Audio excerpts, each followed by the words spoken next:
നമസ്കാരം. ബീഹാറിന്റെ രാഷ്ട്രീയ ഭാവി അറിയാൻ ഇനി മണിക്കൂറുകൾ മാത്രമാണ് ശേഷിക്കുന്നത്. ആര് വിജയക്കൊടി പാറിക്കുമെന്ന് കാത്തിരുന്ന് കണ്ടേ മതിയാകൂ. ആര് വാഴും ആര് വീഴും എന്നതിനപ്പുറത്ത് ബീഹാറിന്റെ മനസ്സ് എന്താണെന്നറിയാൻ ചങ്കിടിപ്പോടെ കാത്തിരിക്കുകയാണ് രാജ്യം. 243 നിയമസഭാ മണ്ഡലങ്ങളിലേക്ക് നടന്ന വോട്ടെടുപ്പിന്റെ ജനവിധി ആരെ തുടയ്ക്കും? ബീഹാറിന്റെ മനസ്സ്. എക്സിറ്റ് പോൾ ഫലങ്ങളെ പാടെ തള്ളുകയാണ് ഇന്ത്യ സഖ്യം. എക്സിറ്റ് പോൾ ഫലങ്ങൾ തെറ്റായ ചരിത്രം ബീഹാറിനുണ്ട്. സംസ്ഥാന ചരിത്രത്തിലെ തന്നെ റെക്കോർഡ് പോളിംഗ് ആണ് ഇത്തവണ രേഖപ്പെടുത്തിയത്. ഇത് ഭരണവിരുദ്ധ വികാരത്തെ സൂചിപ്പിക്കുന്നതായി മഹാസഖ്യം പ്രതീക്ഷിക്കുന്നു. മുൻകാലങ്ങളിൽ പ്രവചനങ്ങൾ തെറ്റിയ ചരിത്രവും ബീഹാറിനുണ്ട്. ഒപ്പം പോളിംഗ് 5% വർദ്ധിച്ചാൽ ഭരണമാറ്റം ഉണ്ടാവുന്നതാണ് ചരിത്രം. ഈ കണക്കുകളിലാണ് മഹാസഖ്യത്തിന്റെ പ്രതീക്ഷകൾ. ജനങ്ങളുടെ അടിസ്ഥാന സൗകര്യ വികസനത്തിൽ പോലും ഇടപെടാത്ത സർക്കാർ തെരഞ്ഞെടുപ്പ് കാലത്ത് വാഗ്ദാന പെരുമഴ നൽകുന്നതിന്റെ ഇരട്ടത്താപ്പ് ജനം ചോദ്യം ചെയ്ത് രംഗത്ത് വന്നു കഴിഞ്ഞു. തൊഴിലില്ലായ്മ അടക്കം യുവാക്കൾ നേരിടുന്ന പ്രശ്നങ്ങൾ നിരവധിയാണ്. അവിടെയാണ് തേജസ്വി യാദവും രാഹുൽ ഗാന്ധിയും നേതൃത്വം നൽകുന്ന കൂട്ടുകെട്ട് ഉദിച്ചുയർന്നത്. നിലവിലെ ഭരണത്തിൽ ശ്വാസം മുട്ടിയിരുന്ന ജനങ്ങൾക്ക് ആശ്വാസകരമാകാൻ ഈ കൂട്ടുകെട്ടിന് സാധിക്കുമെന്ന് ജനം അടിയുറച്ചു വിശ്വസിക്കുന്നുണ്ടോ? എന്തായാലും ബീഹാറിന്റെ ഹൃദയം ഇടിക്കുന്നത് ആർക്കു വേണ്ടി എന്നറിയാൻ ഇനി നിമിഷങ്ങളുടെ മാത്രം കാത്തിരിപ്പാണ് അവശേഷിക്കുന്നത്. ബീഹാറിന്റെ മനസ്സ് ആരെ തുടയ്ക്കും? സ്വാഗതം ഡിബേറ്റ് 360യിലേക്ക്. ഈ ചർച്ചയിൽ എന്നോടൊപ്പം ചേരുന്ന അതിഥികൾ RSP നേതാവും മുൻമന്ത്രിയുമായ ബാബു ദിവാകരൻ, വലത് നിരീക്ഷകൻ ബിജു നായർ, രാഷ്ട്രീയ നിരീക്ഷകൻ AK സാദിഖ് എന്നിവരാണ്. ആദ്യം ബാബു ദിവാകരനിലേക്ക്. ശ്രീ ബാബു ദിവാകരൻ, മണിക്കൂറുകളുടെ മാത്രം കാത്തിരിപ്പേ ഇനിയുള്ളൂ ബീഹാറിന്റെ മനസ്സ് ആരെ തുടയ്ക്കും എന്നുള്ളത്. ആര് വാഴും ആര് വീഴും എന്നതിനപ്പുറത്തേക്ക്, അതായത് ഏതൊക്കെ തരത്തിലുള്ള പ്രതിസന്ധികൾ ജനങ്ങൾ ഈ ഘട്ടത്തിൽ അലട്ടുന്നുണ്ട്, അവർ നേരിടുന്നുണ്ട്, വലിയ തരത്തിലുള്ള ശക്തമായ രീതികൾ ഭരണ അനുകൂല സർക്കാരിന്റെ ഭാഗത്ത് നിന്ന് ഇങ്ങനെ തുടർച്ചയായി ഉണ്ടാകുന്നത്, അത് നമ്മളടക്കം കഴിഞ്ഞ മാസങ്ങളിലടക്കം നമ്മൾ ചർച്ച ചെയ്ത വിഷയവുമാണ്. ഈ ഘട്ടത്തിൽ എന്താണ് ഇന്ത്യ സഖ്യത്തിന്റെ പ്രതീക്ഷ?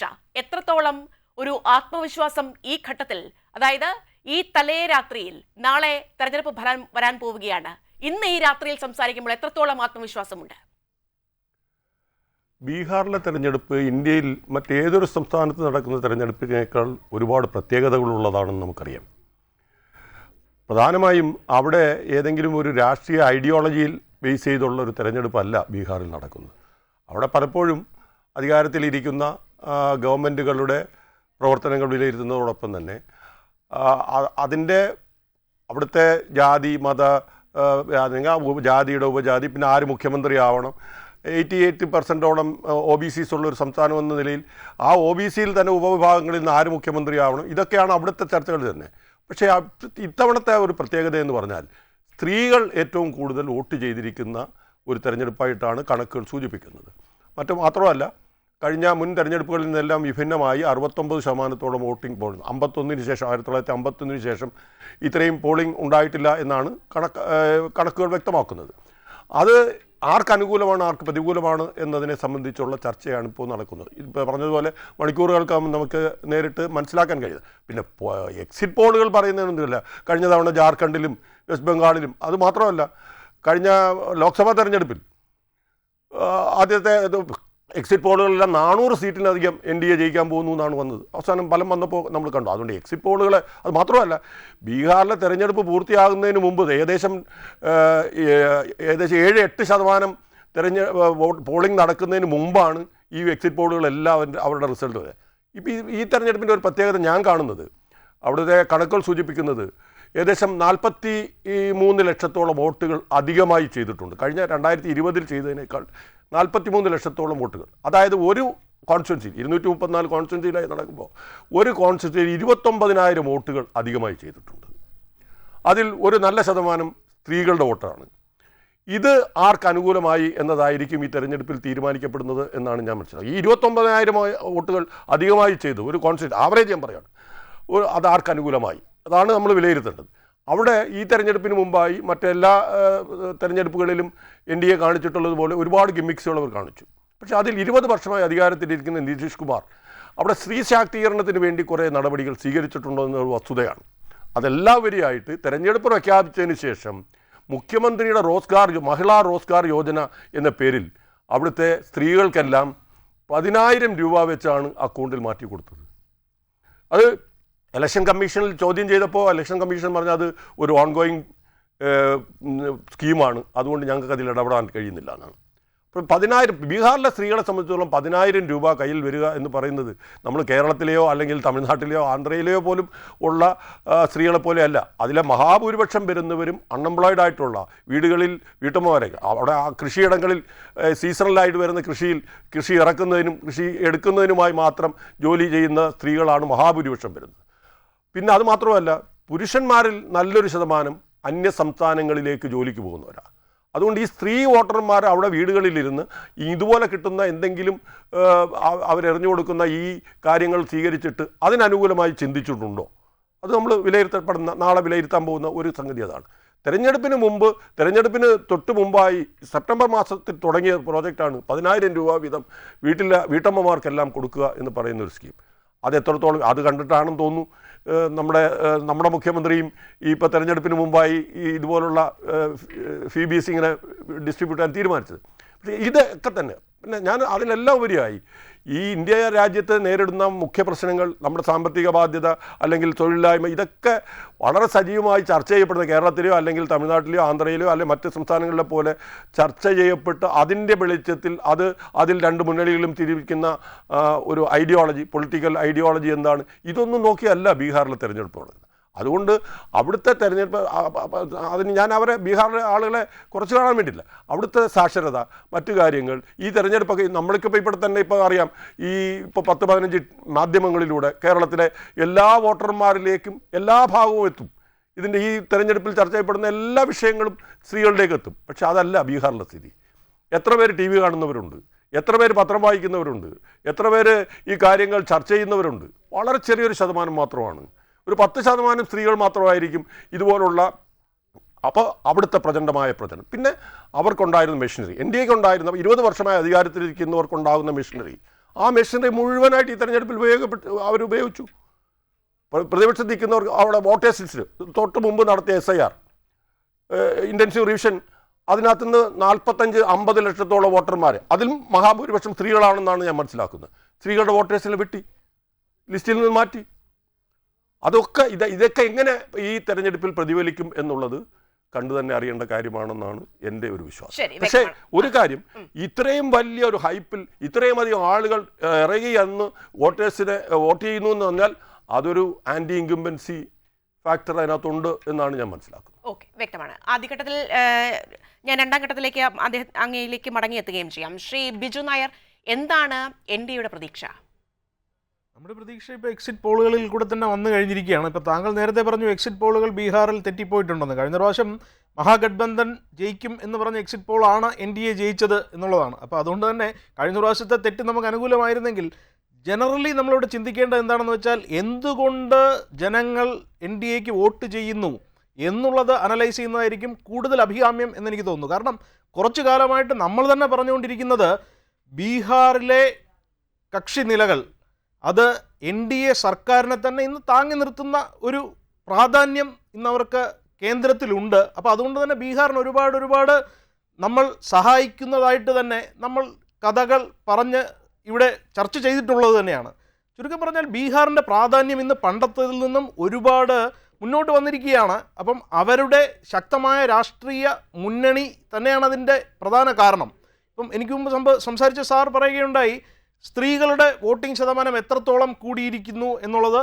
അതിൻ്റെ കാരണവും അദ്ദേഹം തന്നെ പറഞ്ഞു വയ്ക്കുകയുണ്ടായി. അപ്പോൾ അദ്ദേഹം അതിൻ്റെ ആ ഒരു സാങ്കത്യത്തെ ചോദ്യം ചെയ്യുന്നത് ഞാൻ അംഗീകരിക്കുന്നു. അതൊരു ഫ്രീ ബി ആയിട്ട് നമുക്ക് കണക്കാക്കണമോ അതോ അത് സ്ത്രീകളുടെ ശാക്തീകരണത്തിന് വേണ്ടിയുള്ള ഒരു ജെനുവിനായിട്ടുള്ള ക്രെഡിബിൾ ആയിട്ടുള്ള ഒരു ഇനീഷ്യേറ്റീവ് ആണോ എന്നുള്ളതൊക്കെ വരും കാലങ്ങളിൽ ചർച്ച ചെയ്യപ്പെടും, തീർച്ചയാണ്. പക്ഷേ എന്നാലും ഇന്ന് നമ്മൾ നാളത്തെ റിസൾട്ടിനെ കാത്തിരിക്കുമ്പോൾ NDAക്ക് വളരെ ശുഭപ്രതീക്ഷ തന്നെയാണുള്ളത്. അപ്പോൾ അതിനുള്ള പ്രധാന കാരണം NDA എപ്പോഴും മുന്നോട്ട് വച്ചിരിക്കുന്നത് സൽഭരണം എന്നുള്ളതാണ്. ഇപ്പോൾ ഒരു ഡബിൾ എൻജിൻ സർക്കാർ എന്നുള്ളത് തന്നെയാണ് നമ്മൾ എപ്പോഴും മുന്നോട്ട് വച്ചിട്ടുള്ളത്. അപ്പോൾ ബീഹാറിലും അത് വളരെ നന്നായി പ്രതിഫലിക്കുന്നു എന്ന് വേണം പറയാൻ. ഇപ്പോൾ പ്രശാന്ത് കിഷോറിൻ്റെ ഒരു ഇനിഷ്യേറ്റീവ് നമ്മൾ കണ്ടതാണ്, ജൻ സുരാജ് പാർട്ടിയിലൂടെ. അദ്ദേഹവും അത് തന്നെയാണ് മുന്നോട്ട് വെച്ചത്. അദ്ദേഹം ബീഹാറിൽ ആകെ മൊത്തം സഞ്ചരിച്ചുകൊണ്ട് അവിടുത്തെ ജനങ്ങളെ ഇളക്കി മറിച്ചുകൊണ്ടുള്ള ഒരു പ്രചരണമാണ് നടത്തിയത്. പക്ഷേ ഞാൻ അതിനെ എങ്ങനെ കാണുന്നു എന്ന് വെച്ചാൽ ഇത്തരത്തിലുള്ള ഒരു മെസ്സേജ് ജനങ്ങളിലേക്ക് എത്തുമ്പോൾ അവർ കൂടുതൽ, ഇപ്പോൾ സാർ നേരത്തെ പറഞ്ഞ പോലെ ബീഹാറിലുള്ള എല്ലാവരും അത്രത്തോളം രാഷ്ട്രീയപരമായി പ്ലഗ്ഡ് ഇൻ ആണോ, അവരത്രത്തോളം അതിനുവേണ്ടി അവരുടെ സമയവും സാവകാശവും ചെലവഴിക്കുന്നുണ്ടായിരുന്നോ എന്നുള്ളതൊക്കെ ഒരു വളരെ വിലപ്പെട്ട ചോദ്യം തന്നെയാണ്. അത് മാറി വരികയാണ് എന്നുള്ളതാണ് ഇപ്പോൾ നമ്മുടെ വോട്ടിംഗ് ശതമാനം കൂടുന്നതിൽ നിന്ന് നമുക്ക് മനസ്സിലാകുന്നത്.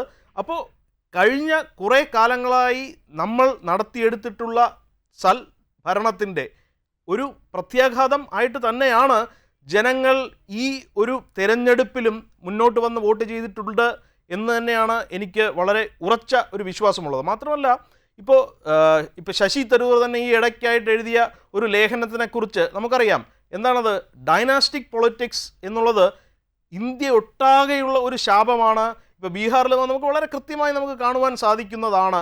ഇപ്പം തന്നെ ഓപ്പോസിഷൻ പാർട്ടീസിനെ ലീഡ് ചെയ്തുകൊണ്ടിരിക്കുന്ന 2 ലീഡേഴ്സും അവർ ജസ്റ്റ് ഡൈനാസ്റ്റിക് പൊളിറ്റിക്സിൻ്റെ പ്രതിനിധികൾ മാത്രമാണ്. അല്ലാതെ അവർക്ക് രാഷ്ട്രീയത്തിലോ അല്ലെങ്കിൽ സാധാരണ ജനങ്ങളുടെ ഉന്നമനത്തിലോ ഒന്നും യാതൊരു താല്പര്യവുമില്ല. ജസ്റ്റ് അധികാരം പിടിച്ചെടുക്കുവാനുള്ള പലവിധ പ്രോമിസസ് ആണ് അവരവിടെ കൊടുക്കുവാൻ ശ്രമിച്ചത്. ഇപ്പോൾ ഓരോ കുടുംബത്തിലുള്ളവർക്കും ഓരോ ജോലി എന്നൊക്കെയുള്ള രീതിയിൽ അത്രത്തോളം ജോലി സർക്കാരിന് കൊടുക്കുവാൻ സാധിക്കുമോ എന്നുള്ള വളരെ ലോജിക്കലായിട്ടുള്ള ക്വസ്റ്റ്യൻ പോലും അവർ ആൻസർ ചെയ്യാതെ ഇത്തരത്തിലുള്ള വാദമുഖങ്ങൾ മുന്നോട്ട് വയ്ക്കുകയും ഇത്തരത്തിലുള്ള പ്രോമിസുകൾ മുന്നോട്ട് വയ്ക്കുകയും ചെയ്യുന്നതിലൂടെ അവർ വിചാരിച്ചത് ജനങ്ങളത് മുഖവിലക്കെടുക്കും, വോട്ട് ചെയ്യും എന്നാണ്. പക്ഷേ അത്തരത്തിലൊന്നും സംഭവിച്ചിട്ടില്ല എന്നുള്ളതാണ് നമ്മൾ ഈ എക്സിറ്റ് പോൾ ഫലത്തിൽ നിന്നും തന്നെ വളരെ വ്യക്തമായി കാണുവാൻ സാധിക്കുന്നത്. അപ്പോൾ അതുകൊണ്ട് തന്നെ ബീഹാറിൻ്റെ ഒരു മാറി വരുന്ന രാഷ്ട്രീയ ഭൂമികയുടെ ഒരു തെളിവ് കൂടിയായിരിക്കും. അതുപോലെ തന്നെ NDAയുടെ ഒരു ശക്തമായ ഉത്തരേന്ത്യൻ സംസ്ഥാനങ്ങളിലാകെ മൊത്തം ശക്തി കൂടുതൽ പ്രാപിച്ചുകൊണ്ടിരിക്കുന്ന ആ ഒരു BJP പാർട്ടിയുടെ ഒരു രാഷ്ട്രീയ ശക്തിയുടെ ഒരു പ്രതിഫലനം കൂടിയായിരിക്കും നാളെ വരുന്ന റിസൾട്ട് എന്നാണ് എനിക്ക് പറയുവാനുള്ളത്. അങ്ങ് സൂചിപ്പിച്ചു എന്നാണ് ഈ കാലഘട്ടത്തിൽ എക്സിറ്റ് പോൾ ഫലങ്ങൾ അവിടെ അത് മാറി മറിഞ്ഞത്? 2015 എങ്ങനെയായിരുന്നു, ആരായിരുന്നു അധികാരത്തിലെത്തിയത്, എങ്ങനെയായിരുന്നു എക്സിറ്റ് പോൾ ഫലങ്ങളൊക്കെ വന്നതെന്ന് അങ്ങേക്ക് ഞാൻ ഇനിയും പറഞ്ഞു തരേണ്ടതില്ലല്ലോ. എക്സിറ്റ് പോളുകളെ ഞെട്ടിച്ചുകൊണ്ടാണ് അത്തരത്തിൽ മഹാസഖ്യം വൻ ഭൂരിപക്ഷത്തോടെ വിജയിച്ചത്. അതൊക്കെ നമുക്ക് അറിവുള്ള കാര്യമാണ്. അതിൻ്റെ അടിസ്ഥാനത്തിലാണ് ഞാൻ പറഞ്ഞത്. ഞാൻ അങ്ങയിലേക്ക് വരാം. ശ്രീ AK സാദിഖ്, ഈ പോളിംഗ് ശതമാനം സംബന്ധിച്ച് വലിയ കണക്കുകൂട്ടലുകൾ മഹാസഖ്യത്തിനും അതോടൊപ്പം തന്നെ NDAയ്ക്കുമുണ്ട്. ഈ ഘട്ടത്തിൽ വലിയ തികഞ്ഞ ആത്മവിശ്വാസത്തിൽ തന്നെയാണ്, വലിയ തികഞ്ഞ പ്രതീക്ഷയിൽ തന്നെയാണ്. ആരെ തുണയ്ക്കും? അതായത് നിരവധി പ്രശ്നങ്ങൾ ബീഹാർ നേരിടുന്നുണ്ട്. തൊഴിലില്ലായ്മ, മറ്റ് സംസ്ഥാനങ്ങളിലേക്ക് തൊഴിൽ ഇല്ലാത്തത് മൂലം ആളുകൾ കുടിയേറുന്നു, ചെറുപ്പക്കാരുടെ നിരവധിയായ പ്രശ്നങ്ങൾ, സ്ത്രീകളുടെ പ്രശ്നങ്ങൾ, അങ്ങനെ വലിയ തരത്തിലുള്ള ദാരിദ്ര്യം അവിടെ ബീഹാർ ജനത നേരിടുന്നുണ്ട്. അവയിലൊന്നും ഒരു പരിഹാരം കാണാൻ സർക്കാരിൻ്റെ ഭാഗത്തു നിന്ന് ഇതുവരെ ഉണ്ടായിട്ടില്ല. അത്തരത്തിലുള്ള നടപടികൾ അതൊക്കെ ചൂണ്ടിക്കാട്ടിയായിരുന്നു ഇന്ത്യ സഖ്യം കഴിഞ്ഞ ഒരു മാസക്കാലം നടത്തിയ വലിയ തരത്തിലുള്ള പ്രചരണം. അതേസമയം തന്നെ NDAയ്ക്കും അവകാശപ്പെടാൻ, അല്ലെങ്കിൽ അവരും വാഗ്ദാനങ്ങളുടെ പെരുമഴ തന്നെയായിരുന്നു ഈ പ്രചരണത്തിലടക്കം അവർ മുന്നോട്ട് വെച്ചത്. എങ്ങനെയാകണം, അല്ലെങ്കിൽ എങ്ങനെ കാണുന്നു ഈ ദിവസത്തെ, ഈ രാത്രിയെ? എത്രത്തോളം പ്രതീക്ഷകൾ NDAയ്ക്കും അതോടൊപ്പം തന്നെ ഇന്ത്യ സഖ്യവും വെച്ച് പുലർത്തുന്നുണ്ട്?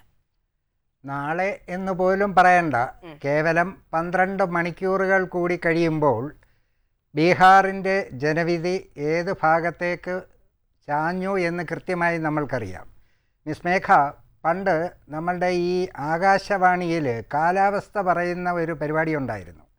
മഴ പെയ്യാനും പെയ്യാതിരിക്കാനും സാധ്യതയുണ്ട്. അതേ വാക്കുകളാണ് ഈ എക്സിറ്റ് പോളൊക്കെ വരുമ്പോൾ നമുക്ക് പറയാൻ കഴിയുന്നത്. ജയിക്കാനും ജയിക്കാതിരിക്കാനും സാധ്യതയുണ്ട്. എക്സിറ്റ് പോൾ എന്ന് പറയുന്ന ഒരു സംവിധാനത്തെ ഒരു പരിധിവരെ, അല്ലെങ്കിൽ ഇന്ത്യയിൽ അത് പ്രാവർത്തികമാക്കി തെളിയിച്ച് ലോകത്തെ ബോധ്യപ്പെടുത്തി കൊടുത്ത ഒരു വ്യക്തിയുണ്ട്, ശ്രീ പ്രണയ് റോയ്. അദ്ദേഹത്തിൻ്റെ കാലഘട്ടത്തിൽ പണ്ടൊക്കെ ഇത്തരം തെരഞ്ഞെടുപ്പ് പ്രവചനങ്ങൾ അല്ലെങ്കിൽ എക്സിറ്റ് പോൾ ഫലങ്ങളൊക്കെ പറഞ്ഞത് കൃത്യമായി വന്നിട്ടുണ്ട്. അതിന് ഒന്നിലധികം കാര്യങ്ങളുണ്ട്. അന്ന് ജനങ്ങൾ വോട്ട് ചെയ്താൽ അത് കൃത്യമായി ഇന്നാർ വോട്ട് ചെയ്തു എന്നൊക്കെ തുറന്നു പറയുന്ന ഒരു മാനസികാവസ്ഥ അന്നത്തെ വോട്ടർമാർക്കുണ്ടായിരുന്നു. ഇന്നതുണ്ടോ എന്ന് ചോദിച്ചാൽ ഇല്ല എന്ന് തന്നെ നമ്മൾക്ക് പറയേണ്ടി വരും. പലരും അഭിപ്രായം പറയുന്നത് ചെയ്ത വോട്ടുമായി ബന്ധപ്പെട്ട് ഒന്നും ആയിരിക്കുകയില്ല. അത് ഒരു വലിയ ഘടകമാണ്. പിന്നെ ഈ ഒരു മാധ്യമം ഏതെങ്കിലും ഒരു രീതിയിൽ എക്സിറ്റ് പോൾ ഞങ്ങൾ നടത്തി അത് NDAക്ക് അനുകൂലമാണെന്ന് കണ്ടാൽ പിന്നെ അതൊരു ട്രെൻഡായി എടുത്തുകൊണ്ട് തുടർന്ന് അങ്ങോട്ട് ബാക്കിയുള്ളവരെല്ലാം അത്തരത്തിൽ കൊടുക്കുന്ന ഒരു പ്രവണതയുമുണ്ട്. ഇവിടെ ഭരണപക്ഷം കേന്ദ്രം ഭരിക്കുന്ന ഒരു പാർട്ടിയുടെ മുന്നണി ആയതുകൊണ്ട് ആ രീതിയിൽ അവരുടെ ഏതെങ്കിലും ഒരു പ്രീതി കൂടി കിട്ടിക്കോട്ടെ എന്നൊക്കെ ഉള്ളതെല്ലാം ഈ എക്സിറ്റ് പോളിനകത്ത് വന്നിട്ടുണ്ടാകാം. പക്ഷേ അപ്പോഴും നമ്മൾക്ക് ജർണോ മിറർ പോലെയുള്ള ചാനലുകൾ ഏതാണ്ട് 4-5 ചാനലുകൾ മഹാഗഡ്ബന്ധൻ, ഗ്രാൻഡ് അലയൻസ് അല്ലെങ്കിൽ ഇന്ത്യ സഖ്യം ഏത് പേരിട്ടാലും കോൺഗ്രസ് മുന്നണിക്ക് RJD മുന്നണിക്കും സാധ്യതകൾ പറയുന്നുണ്ട്. അപ്പോൾ കൂടുതൽ ചാനലുകൾ പറഞ്ഞു അല്ലെങ്കിൽ കുറച്ച് പേരെ പറഞ്ഞുള്ളൂ എന്ന് വെച്ച് അവിടെ പോലും നമ്മൾക്കൊരു തീരുമാനത്തിലെത്താൻ കഴിയുന്നില്ല. ഇനി ബീഹാർ എന്ന് പറയുന്ന ഒരു സംസ്ഥാനം, പണ്ട് മിസ് മേഘയും കേട്ടിട്ടുണ്ടാകാം, ആയ റാം ഗയ റാം, ആ വാക്ക് വളരെ പ്രസിദ്ധമാണ് ഇന്ത്യയിൽ. അതിനെ ലോകത്തിന് പരിചയപ്പെടുത്തി കൊടുത്തതിൽ നല്ലൊരു പങ്ക് ഈ ബീഹാറിനും ഉണ്ട്. ഇപ്പോൾ ആയാറാം ഗയാറാമിൻ്റെ ഏറ്റവും വലിയ വക്താവ് ആരാണെന്ന് ചോദിച്ചാൽ നിതീഷ് കുമാറാണ്. ഒരുപക്ഷെ നമ്മളൊക്കെ ഇവിടെ ഇരുന്ന് ചർച്ച ചെയ്യുമ്പോഴും ഒരു ടെൻഷനുമില്ലാതെ സുഖമായി ഇന്ന് രാത്രിയിൽ പോലും ഉറങ്ങുന്ന ഒരേ ഒരു വ്യക്തി ഉണ്ടാകുമെങ്കിൽ അത് നിതീഷ് കുമാറാണ്. കാരണം ഏത് മുന്നണി ജയിച്ചാലും മുഖ്യമന്ത്രി അദ്ദേഹം തന്നെ ആകും എന്നുള്ള ഉറച്ച വിശ്വാസം അദ്ദേഹത്തിനുണ്ട്. അദ്ദേഹം 2015 മഹാഗഡ്ബന്ധൻ്റെ ഭാഗമായിരുന്നു. ആ കാലത്തെ പ്രവചനം അല്ലെങ്കിൽ എക്സിറ്റ് പോളാണ് നേരത്തെ മേഘ പറഞ്ഞത്. അതിൽ വലിയ രീതിയിൽ 130 സീറ്റ് വരെയൊക്കെ അല്ലെങ്കിൽ 178 സീറ്റ് വരെയൊക്കെ NDAക്ക് കിട്ടുമെന്ന് പറഞ്ഞ പ്രവചനം തെറ്റിച്ചുകൊണ്ടാണ് അവിടെ അന്ന് ഇന്ത്യ സഖ്യം അല്ലെങ്കിൽ മഹാഗഡ്ബന്ധൻ വന്നത്. 58 സീറ്റിലേക്ക് NDA ചുരുങ്ങിപ്പോയി. അങ്ങനെ വന്ന അദ്ദേഹം 178 സീറ്റ് കിട്ടി. 178 സീറ്റ് മഹാസഖ്യം, NDAക്ക് 58 സീറ്റ് മാത്രമേ കിട്ടിയുള്ളൂ. അപ്പോൾ അന്നത്തെ ആ പ്രവചനം തെറ്റിപ്പോയി, 2015 ചാനലുകളുടെ പ്രവചനം. പക്ഷേ അദ്ദേഹം 2 വർഷം കഴിഞ്ഞപ്പോൾ 17 അദ്ദേഹം മറുകണ്ഠം ചാടി. പിന്നീട് 2020 തിരഞ്ഞെടുപ്പിൽ ഇന്ത്യ സഖ്യത്തിന് ഭൂരിപക്ഷം കിട്ടുമെന്ന് പറഞ്ഞെടുത്ത് തിരിച്ച് NDAക്ക് ഭരണം കിട്ടി. പക്ഷേ അദ്ദേഹം 22 ആയപ്പോൾ തിരിച്ച് ഇന്ത്യ സഖ്യത്തിൽ വന്നു, മഹാഗഡ്ബന്ധിൽ വന്നു. 24 ആയപ്പോൾ അദ്ദേഹം മടങ്ങിപ്പോയി. അതുകൊണ്ട് അദ്ദേഹം മുഖ്യമന്ത്രിയാണ് എന്നുള്ളത് ബീഹാറുകാർക്കറിയാം. ഏത് പാർട്ടിയുടെ മുഖ്യമന്ത്രിയാണെന്ന് അദ്ദേഹത്തിന് പോലും സംശയം വരുന്ന സ്ഥിതിക്ക് ബീഹാറിലെ നിരക്ഷരരായ, വലിയ വിദ്യാഭ്യാസമില്ലാത്ത, സാമൂഹ്യ ബന്ധമില്ലാത്ത, ടെലികമ്മ്യൂണിക്കേഷനിൽ വലിയ പ്രാധാന്യമില്ലാത്ത ഒരു സംസ്ഥാനത്തെ ഭൂരിപക്ഷം വരുന്ന കർഷകരായ ആൾക്കാർക്ക് പോലും അദ്ദേഹം ഏത് പാർട്ടിയാണെന്ന് പോലും അറിയാൻ കഴിയില്ല. ഇവിടെ ഇപ്പോൾ ഈ പോളിംഗ് ശതമാനം വർദ്ധിച്ചത് വലിയ ഒരു ഘടകമാണ്. എന്തടിസ്ഥാനത്തിലാണ് ബീഹാർ പോലെയുള്ള ഒരു സംസ്ഥാനത്ത് പെട്ടെന്ന് ഏതാണ്ട് 9.62% വോട്ട് വർദ്ധിച്ചതെന്ന് ചോദിച്ചാൽ നമ്മൾക്ക് പല നിഗമനങ്ങളിലെത്താം. അതിൽ ഞാൻ പ്രധാനമായും കാണുന്നത് വോട്ട് ചോരി, വോട്ടർ അധികാർ യാത്ര, ഇതൊക്കെ ബീഹാറിൽ വലിയ ചലനം സൃഷ്ടിച്ച, വൻ ജനാവലിയെ ആകർഷിച്ച, ഒരേപോലെ രാഹുൽ ഗാന്ധിയും പിന്നെ നമ്മളുടെ തേജസ്വി യാദവും ഒറ്റക്കെട്ടായി ജനങ്ങളെ മുഴുവൻ ആകർഷിച്ച സംഭവം. 1300 കിലോമീറ്റർ 16 ദിവസം കൊണ്ട് ബീഹാറിൽ മുഴുവൻ നടന്ന ആ ജാഥ ജനങ്ങളുടെ ഇടയിൽ തങ്ങളുടെ ഏറ്റവും വലിയ വോട്ടവകാശം ഇല്ലാതാകാൻ പോകുന്നു, തങ്ങൾ വോട്ടേഴ്സ് ലിസ്റ്റിലുണ്ടോ എന്നുള്ള ഭയമുണ്ട്. ആ ഭയം ഇല്ല, അല്ലെങ്കിൽ ഞങ്ങൾ വോട്ടേഴ്സ് ലിസ്റ്റിൽ തന്നെ ഉണ്ട് എന്ന് ഉറപ്പുവരുത്താൻ വേണ്ടി എല്ലാവരും, കാരണം വോട്ട് ചെയ്യാൻ പോയാൽ വോട്ടേഴ്സ് ലിസ്റ്റിൽ ഉണ്ടോ ഇല്ലയോ എന്ന് കൃത്യമായി അറിയാമല്ലോ, അത് ബോധ്യപ്പെടാൻ വേണ്ടിയായിരിക്കാം സ്ത്രീകളുടെ ഒരു വൻ ഒഴുക്ക് വന്നത്. ആ ഒഴുക്ക് തീർച്ചയായിട്ടും മഹാഗഡ്ബന്ധന്, കോൺഗ്രസ്സിന്, RJDക്ക് അനുകൂലമായി തന്നെ ഉണ്ടാകും.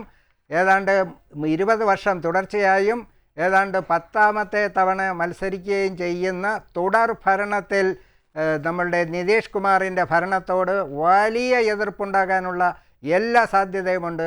അതുകൊണ്ട് തീർച്ചയായും 100-130 സീറ്റ് കിട്ടും എന്ന് പറയുന്ന ജർണോ മിററിൻ്റെ പ്രവചനം ശരിയായി വരാനാണ് കൂടുതൽ സാധ്യത ഞാൻ കാണുന്നത്. ഓക്കെ, വ്യക്തമാണ്. ശ്രീ ബാബു ദിവാകരൻ, ബീഹാറിലെ രാഷ്ട്രീയ സാമൂഹിക സാഹചര്യം നമ്മൾ പരിശോധിക്കുകയാണെങ്കിൽ ഈ 2025 നമ്മൾ സംസാരിക്കുന്ന ഘട്ടത്തിലും വലിയ തരത്തിലുള്ള ഗുരുതര പ്രതിസന്ധി ബീഹാർ എന്ന സംസ്ഥാനത്ത് അവർ നേരിടുന്നുണ്ട്. പ്രത്യേകിച്ചും തൊഴിലില്ലായ്മ.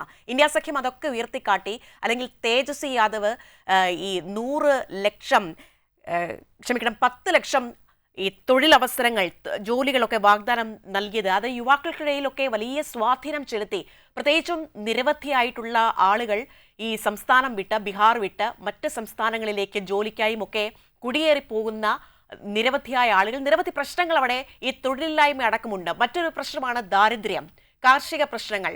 അങ്ങനെ ഒന്നും സർക്കാരിന് ഇടപെടാൻ കഴിഞ്ഞിട്ടില്ല എന്നുള്ളത് ഇന്ത്യ സഖ്യം കൃത്യമായും പ്രചരണത്തിലടക്കം ഉയർത്തിക്കാട്ടി. അത് നിങ്ങൾക്ക് മുതൽക്കൂട്ടാകും, അല്ലെങ്കിൽ അതൊക്കെ ജനങ്ങളെ ബോധ്യപ്പെടുത്തി, അല്ലെങ്കിൽ തങ്ങളുടെ പ്രഖ്യാപനങ്ങൾ അതിൽ അവർ ശക്തമായി തന്നെ ഈ പോളിംഗിൽ, ഈ വോട്ടിങ്ങിലൂടെ അവർ അതിന് ഉത്തരം ഇന്ത്യ സഖ്യത്തിന് നൽകും, അല്ലെങ്കിൽ ഇന്ത്യ സഖ്യത്തെ അധികാരത്തിലെത്തും എന്ന ഉറച്ച പ്രതീക്ഷ നിങ്ങൾക്കുണ്ടോ? തീർച്ചയായിട്ടും.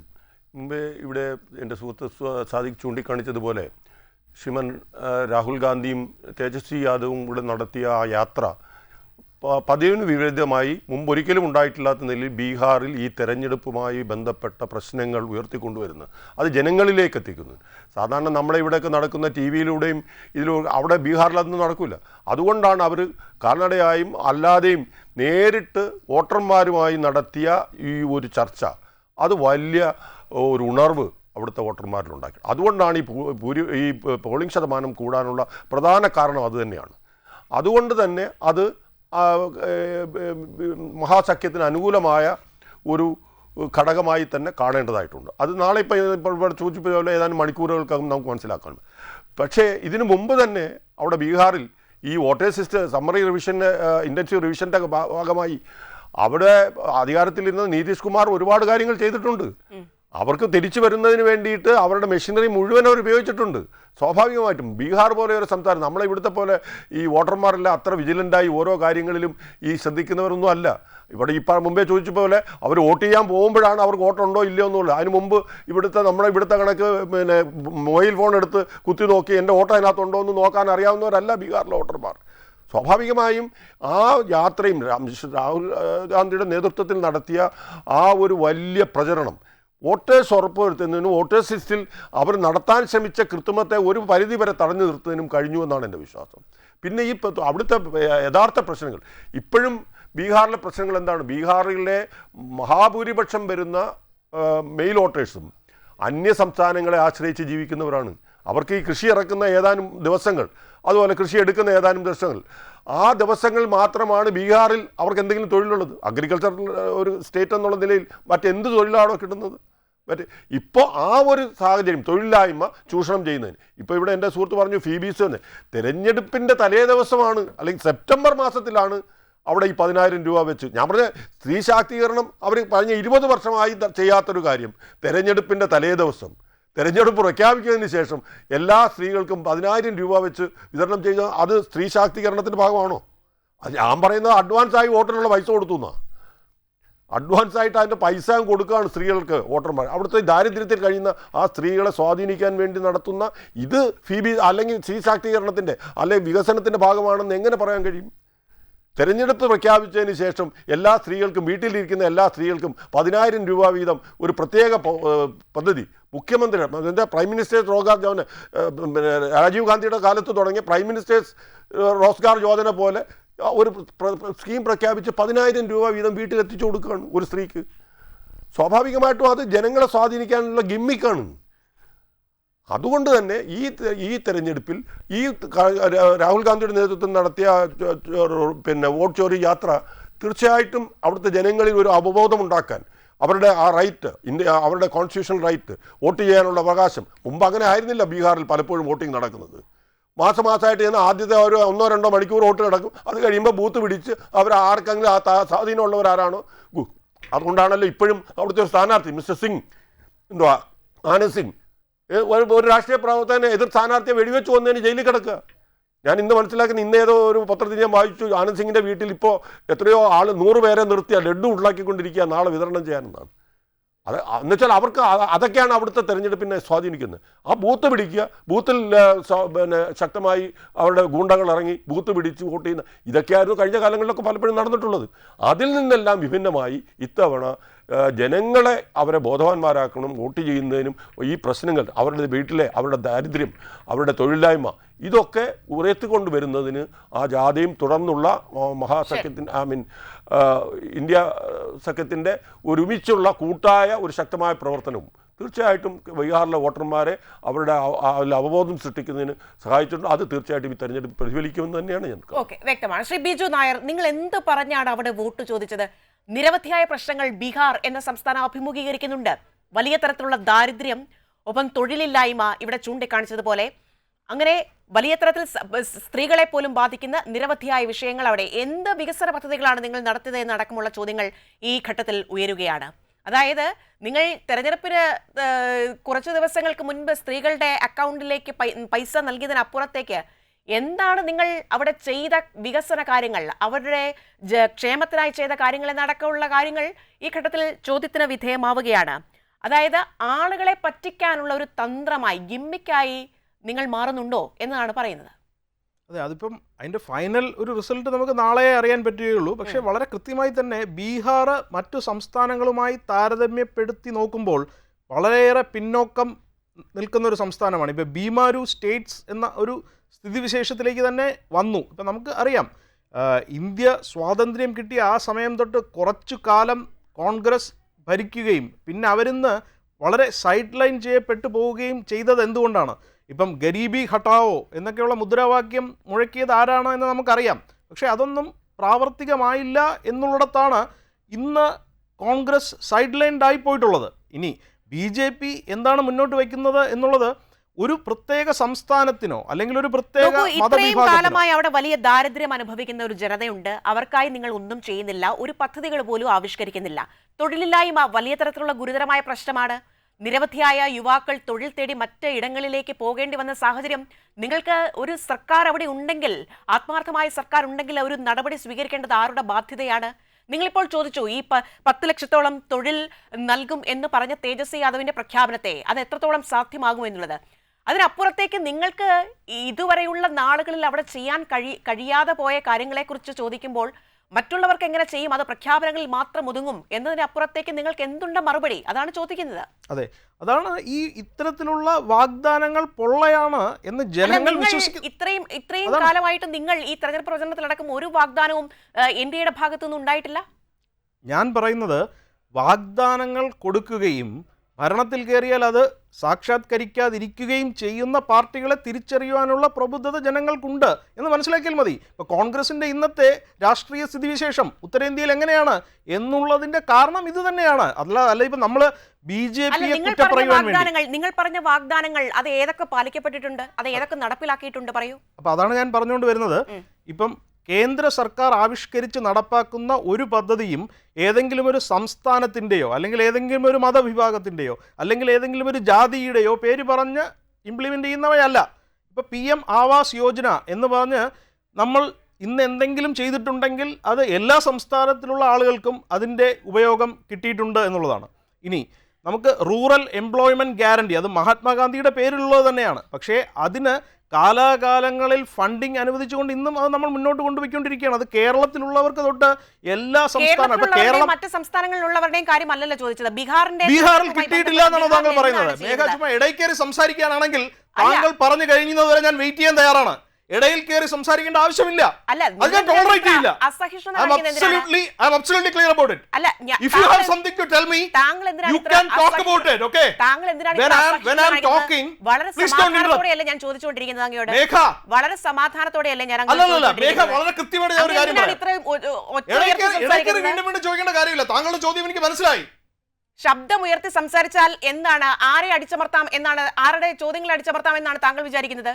താങ്കൾ വീണ്ടും ഇടയിൽ കയറി സംസാരിക്കുന്നത് ഞാൻ ഇഷ്ടപ്പെടുന്നില്ല. സംസാരിക്കാൻ അനുവദിക്കുന്നില്ല. അതാണ് ഞാൻ പറയുന്നത്. താങ്കൾ സംസാരിക്കൂ, അത് കഴിഞ്ഞ് ഞാൻ പറയാം. ശരി, അങ്ങ് പറയൂ. അങ്ങ് പറയുന്നത് പോലെ മറ്റ് സംസ്ഥാനങ്ങളുടെ കാര്യമല്ല ഞാൻ ചോദിച്ചത്. ബീഹാറിൽ എന്ത് സംഭവിച്ചു, എന്ത് നടക്കുന്നു എന്നാണ് ഞാൻ ചോദിച്ചത്. അങ്ങ് ഇങ്ങനെയാണോ മറുപടി പറയേണ്ടത്? അസഹിഷ്ണുതയോടെ കാര്യങ്ങളെ സമീപിച്ചാൽ എങ്ങനെയാണ് നമ്മുടെ ഒരു ചർച്ച വളരെ ഭംഗിയായിട്ട് മുൻപോട്ട് കൊണ്ടുപോകാൻ കഴിയുക? അങ്ങ് പറയൂ.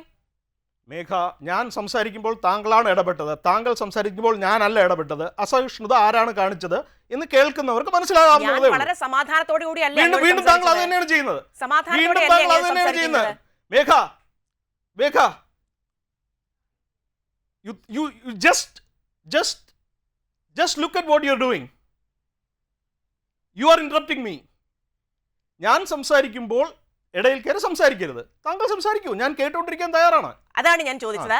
മറ്റ് സംസ്ഥാനങ്ങളുടെ കാര്യമല്ല ഞാൻ ചോദിച്ചത്. ബീഹാറിൽ ഇത്രയും അധികം പ്രശ്നങ്ങൾ ഉണ്ടായിട്ട്, തൊഴിലില്ലായ്മ, സ്ത്രീകളുടെ പ്രശ്നങ്ങൾ, മറ്റ് എന്തൊക്കെ കാര്യങ്ങൾ അവിടെയുണ്ട്, ദാരിദ്ര്യം, ഇതൊക്കെ ചോദ്യചിഹ്നമായി നിൽക്കുന്നു.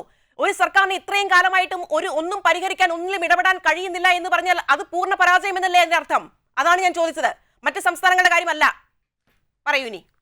മേഘ, ബീഹാറിന് വേണ്ടി മാത്രമായിട്ടല്ല, എല്ലാ സംസ്ഥാനങ്ങളിലും പ്രഖ്യാപിച്ചിട്ടുള്ള പദ്ധതികൾ, നടത്തിയിട്ടുള്ള പദ്ധതികളുടെ ഗുണം ബീഹാറിലുള്ളവർക്കും കിട്ടിയിട്ടുണ്ട് എന്നാണ് ഞാൻ പറയുന്നത്.